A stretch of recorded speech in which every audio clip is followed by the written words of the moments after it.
Jesus of Nazareth taught many profound truths. His words have echoed through centuries. They have shaped cultures and transformed individual lives. Among all his recorded teachings, none is more famous or more foundational than the Sermon on the Mount. We find this sermon recorded in the book of Matthew, chapters 5 through 7. It was delivered not in a grand temple or a royal court, but on a simple hillside overlooking the Sea of Galilee. He spoke to a crowd of ordinary people. They were fishermen, farmers, housewives. They were people who felt their own brokenness and yearned for hope. He gave them a vision for a new way of being human. The sermon begins with statements that turn the world's values upside down. These are known as the Beatitudes. Jesus says that the blessed are not the powerful. Jesus says the blessed are not the wealthy. Jesus says the blessed are not the self-sufficient. Instead, he points to the poor in spirit, those who know they are spiritually bankrupt. He points to those who mourn. He points to the meek, those who hunger and thirst for righteousness. These words were shocking then and remain countercultural today. The first great lesson woven throughout the sermon is the call to be genuinely kind and humble. Genuinely kind, humble Jesus elevates meekness, not as a form of weakness, but as a position of true spiritual strength.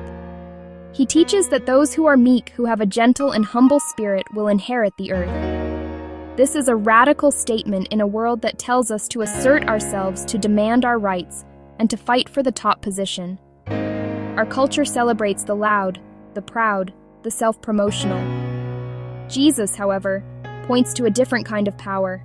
The power found in not needing to be first, not having to win every argument, and a quiet confidence not threatened by others' success. This humility is not low self-esteem or worthlessness.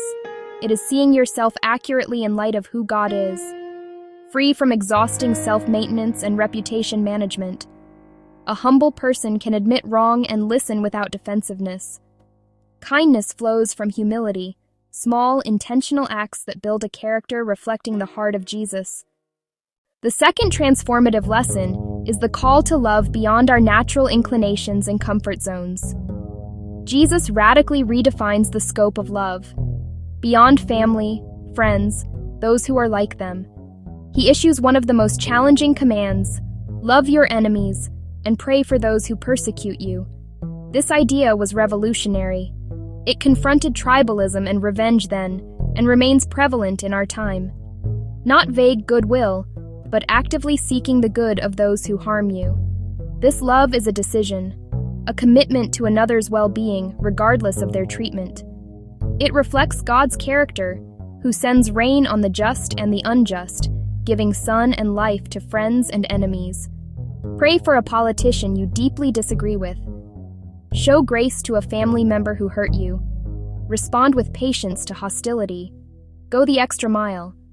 Choose generosity where stinginess is expected. This love disrupts cycles of vengeance and opens doors to reconciliation. The third crucial lesson from Jesus' sermon is the paramount importance of our inner world. Jesus shifts focus from external performance to the heart. True righteousness is not a perfect public image. It is integrity of thoughts, motives, desires. You shall not murder is not only the act.